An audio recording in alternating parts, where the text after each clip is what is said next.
Hey guys, it's Shane. Today we're going to look at Genesis Minerva, the Regalia series, basically. So we're gonna cover this because I find this deck very interesting. Because it still uses a lot of resources, but it's very hard. Because it's way more versatile than I give it credit for, that's what I'll say. It's in the realm of it's a very fun deck, but it's also piece reliant.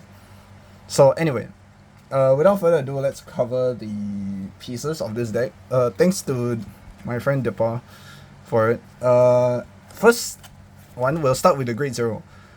Theoretically, you could start with any starter, but Genesis is kind of useful because you want Genesis targets. So when this gets Soul Blasted out, you can add it back to your hand.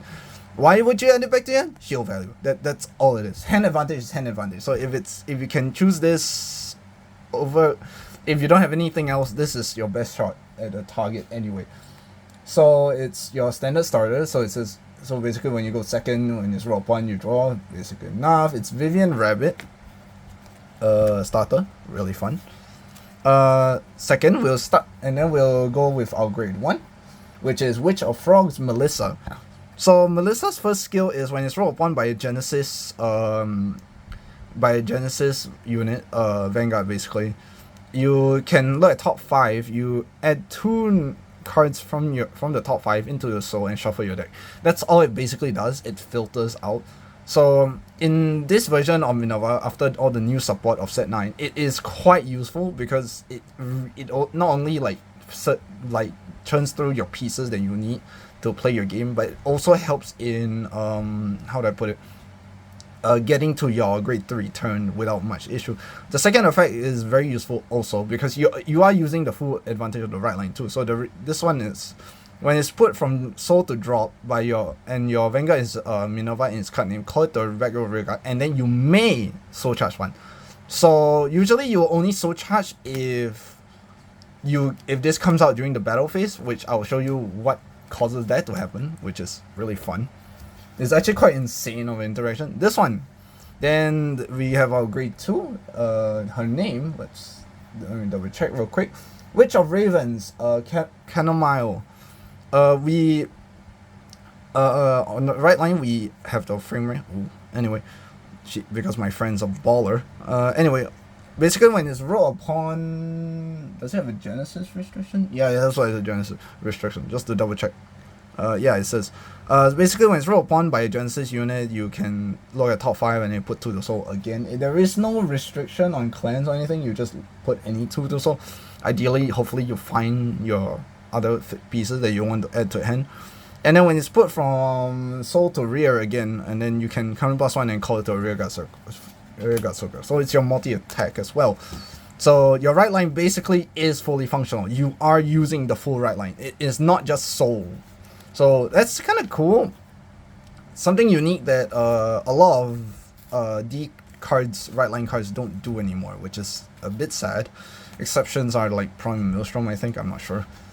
Anyway, the next one is our Grade 3 Minerva, which I will cover because it is useful at a very niche time, but it is basically quite useful.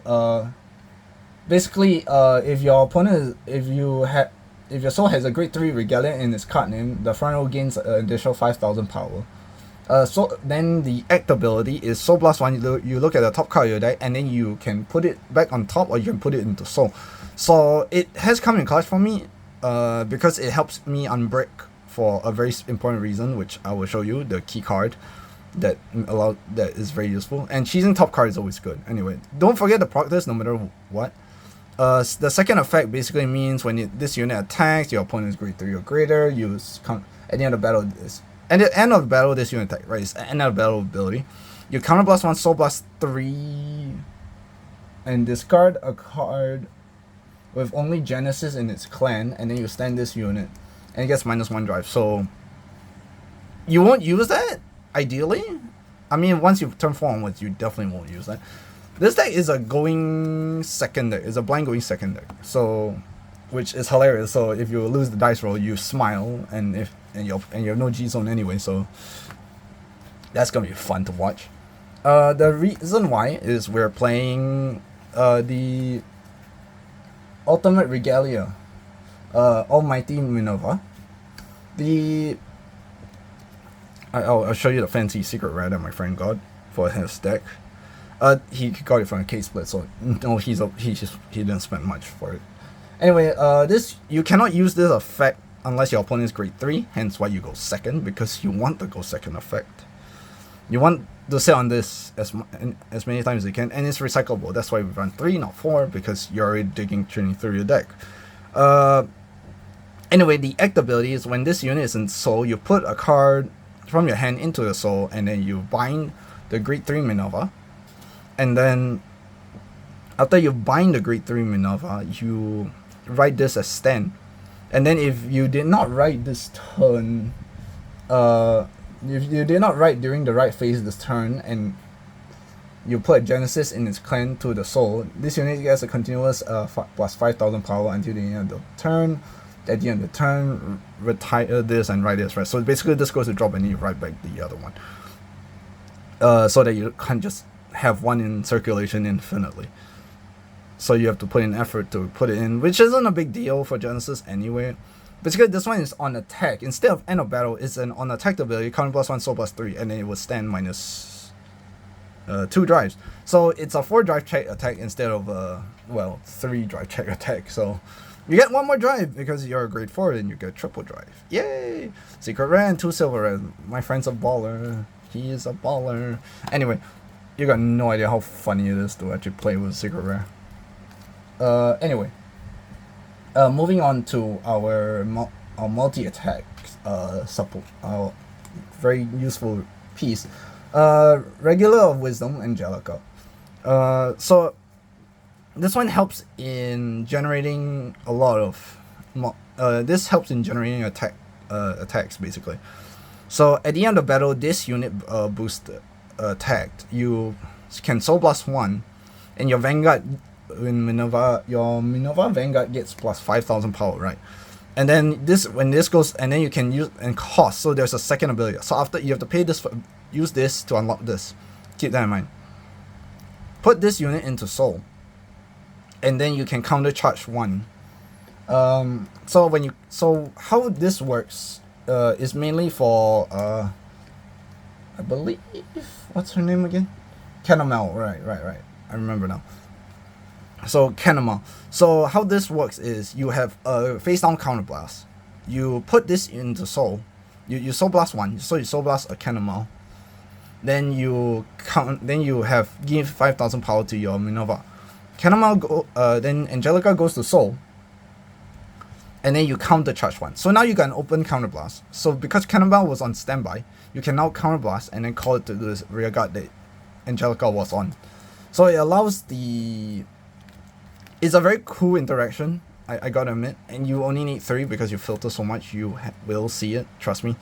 I'm so glad, and plus you're already running like, what, 6 no shield value. it's already like a bit excessive in terms of these in the D format.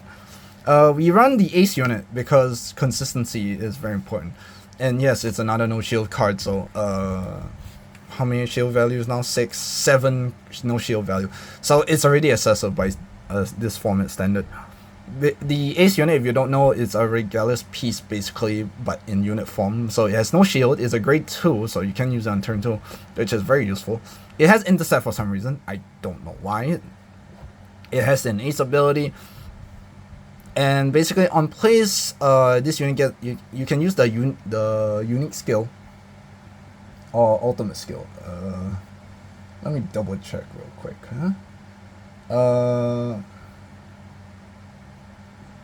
I think it's an ultimate skill. Anyway, the Ace ability basically. Plus 5,000 power like all Ace unit. Energy blast 3. The Kita one. The Kita one basically says you look at the top 7, call a card, and then choose either this or the unit that you called. Cannot be chosen and cannot be retired by card effects. And then so either one, so not both. And then basically, if your opponent is grade 3 or greater, it gets plus 10,000 power. That's basically it. You basically just need 4 or more rear guards, which is like in Minerva, if you're not having 4 or more rear guards, you're not having a board to begin with, so this is important. Next, we run one-off Cannonball in the main deck. Because Cannonball is your attack extender, you kind of want one more so that you don't lose it, and it's a Genesis in card, so target's very useful. Again, attack extender. For consistency, we run our dual nations. Her name, let me double check real quick for you guys. Wow, Azure Sky White Scale Saphira. It's basically Saphira.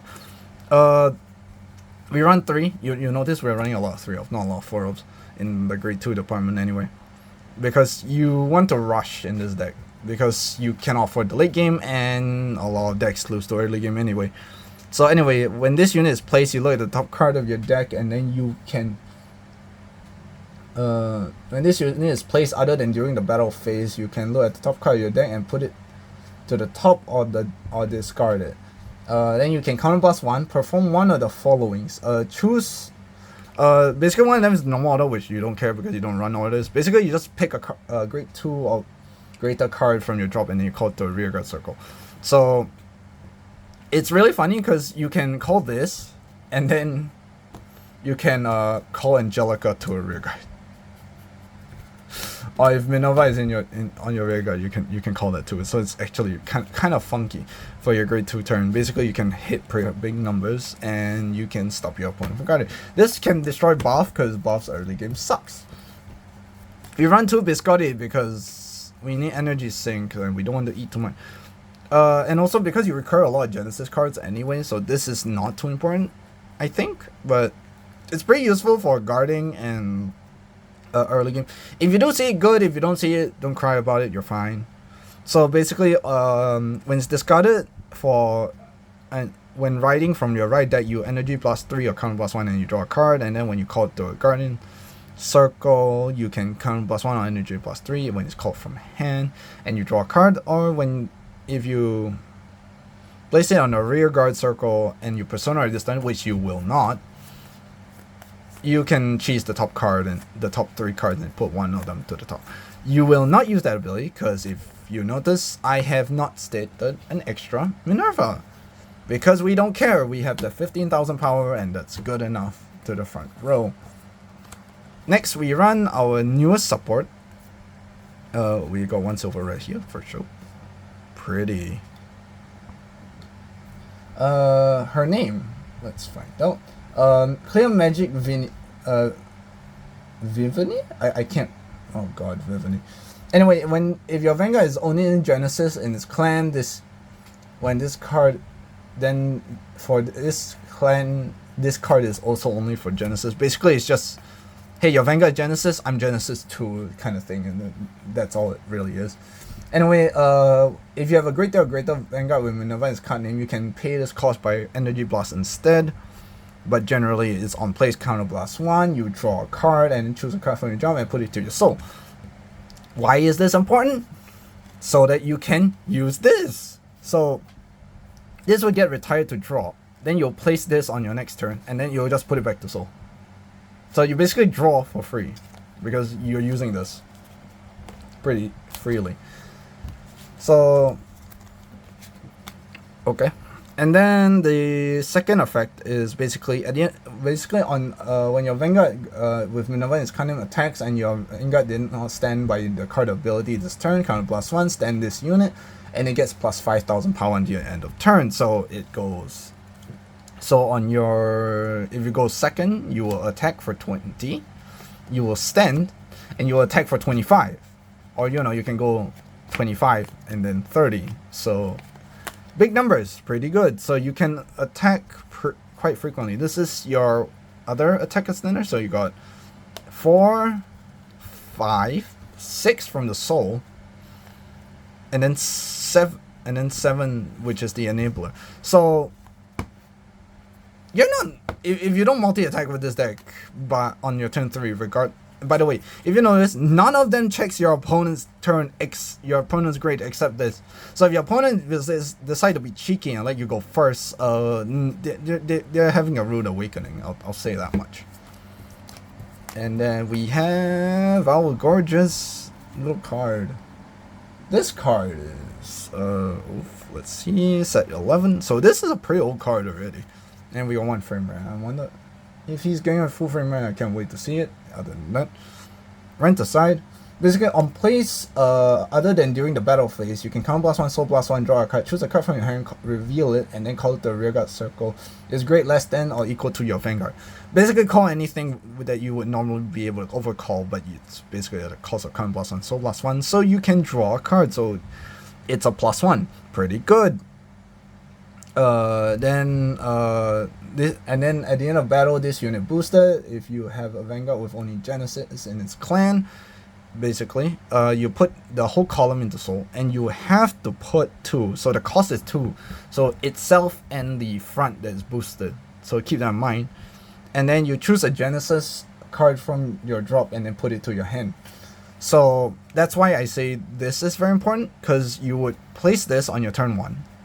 You would soul blast this, and then when this goes to soul, you add this to your hand. So you have, basically, you're guaranteed to have targets at least. Pretty useful, because you want to rush your opponent as best as you can, unless your opponent needs counterblast like Overlord, then you ignore the first attack and then you go for the second one. And then this one is really funny to me. Dissection Angel is a card that effects are not new, but they're new to us because they combine. It's a 10k booster if your opponent is grade 3, so keep that in mind. So anyway, the first effect is at the end of the turn, this unit boosted, so +1, retire itself, and then you draw a card. Simple as that. We've seen this effect. The second one is also not that new. Basically, when you reveal a trigger unit. By the way, when you reveal a trigger, this has to proc first before the trigger effect, due to how the timing works. It's very interesting. So if you so you basically you check a trigger, you proc this effect, you soul blast it, you counter charge 1, and he gains 5,000 power. And by the way, while that is going on, the crazy thing is, you remember this card that when I say you counterblast 1 and then you call it the rear? Yeah, you can do that first. So if you reveal a front, you can do that first, then give the front row 10,000 power. So you will not lose the full value of a front trigger. It is actually insane. And then it's plus 5,000 power, which is really, really strong. This was a strategy. If you guys have seen on Twitter, someone did propose this idea, but like nobody played it because of one unfortunate reason, which is it's a dead card otherwise, other than being a attack extender. Well, this one, because it has the first effect of drawing, is not dead, and it increases power. So it has basically everything, and yes, it costs 3 soul because this card can use both effects within the same turn that is played, that is on rear, unlike literally every other nation for some ass of a reason. It's actually quite insane because you can Soul Blast to get an attack extender. This unit boosts and attacks. Then you can plus a card. So for 3 soul, you can create an extra attack and draw a card. Which is quite insane in this deck, actually, all things considered. I was quite surprised when I found that out, when I learned of this trickery. So basically the whole deck really is insane deck. Like you can build a board with 1 card. You have to be like somewhat lucky, but you can do it. I've done it where like my hand was like triggers. It's crazy. This card is like, not with this card with the dual nation, but like nonetheless, like this deck is actually insane. This turns out to be quite the game changer, I found out. So the technique is not new, but it definitely made it more viable. That's what I'll say. We have all 4 Cocoas, because every nation, every clan-based encounter deck that doesn't have a G-Zone plays this now, which I do not own. This is not mine. I wish I have them. If anyone want to sell to me in a good price, message me in the comments. I will get in touch with you. When I say good price, I mean like below market rate, because I cannot afford it. Maybe I can, I'm not sure. Depends on what time you message me anyway. Basically continuous, you can only use all this effect if you have no G cards in your G zone. When this unit is placed, you put a card from your hand into soul. What are the targets you put? Well, let me tell you. This 1, 2, 3. Wow, so many targets. So anyway, you look at top 2 cards, choose one card, put it in your hand, and the other one to the top of your deck or into your soul. And then let me double check real quick. If you put a card into your soul, it gains an additional 5,000 power. Pretty good, huh? You can choose top deck. It is Oracle Think Tank. Funny thing about my friend, he pilots both Oracle Think Tank and Genesis in Premium. So this is basically his deck, and he pilots both of his clans, which is hilarious to me. If your opponent is grade 3 or greater, and your opponent checks a trigger this turn, it gains 5,000 power and 10,000 power and shield. It's written there. I'm blind. So it's a 15k guard, basically. So it's actually really good. And it's also a 18k booster, which is actually kind of funny. So this is what allows you to rush. Pretty good. I wish I bought it. I didn't. Dumbass me. I should have taken a loan for this. Next is Fire Regalias.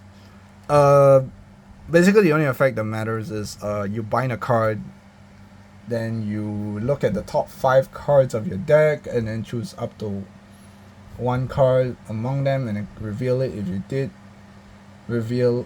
not reveal a card, you draw a card, but if you did reveal the card and it's not glitter, basically you call it the rearguard circle. If it's within normal call rules, so same grade or grade below. It's a consistency piece. It's also a discard fodder, so you can ditch it and then use it from your drop. You can't play the order, so you want it in your drop, or you can. So if you see this in your top 5, put it to soul immediately, because you can use it, which is pretty funky. Anyway, next 4 PGs, normal PGs, because I mean you're rarely going to deal with guard restrict anyway. You're fine. Blue OT, because crits are good and we crit more, and we can grab shit from drop, which is actually kind of good. Because either you can get a PG back from drop, or you can get 1, 2, 3. Because these 8, all the great ones here are not not Genesis.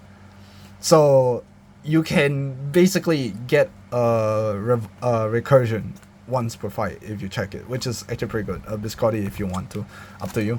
Depends on the situation. This whole deck is really very dependent. You're playing around your opponent in essence of what your opponent gives you and what you are willing to take. So other than your over trigger, we run our 3 fronts because your front row always exists, so you're fine. We run 8 crits. In this case, we are running shiny crits because he's a baller. And then for heals, we do run 1 unique heal. This is the multi-attack heal, where the attacking unit if it was the second time it attacked, it gains an additional 15,000 power, 15,000 shield value, not power. Dumbass me, I can't English today. So that's the deck. My opinion on the deck is actually really funny to me, cause it is a deck that, in all aspects, I find infuriating as an opponent. But as a player, I've really enjoyed this deck a lot. I've played this for like a lot of games, and every game it's like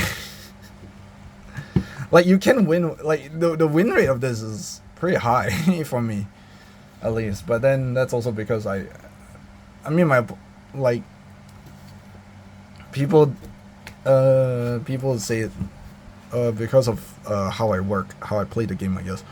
But It's pretty fun because if you lose the dice roll, you're smiling at your opponent, and then your opponent says, I go first, and you smile even harder because Minerva can go from, so 6 attacks is if you are sitting on this and you go first.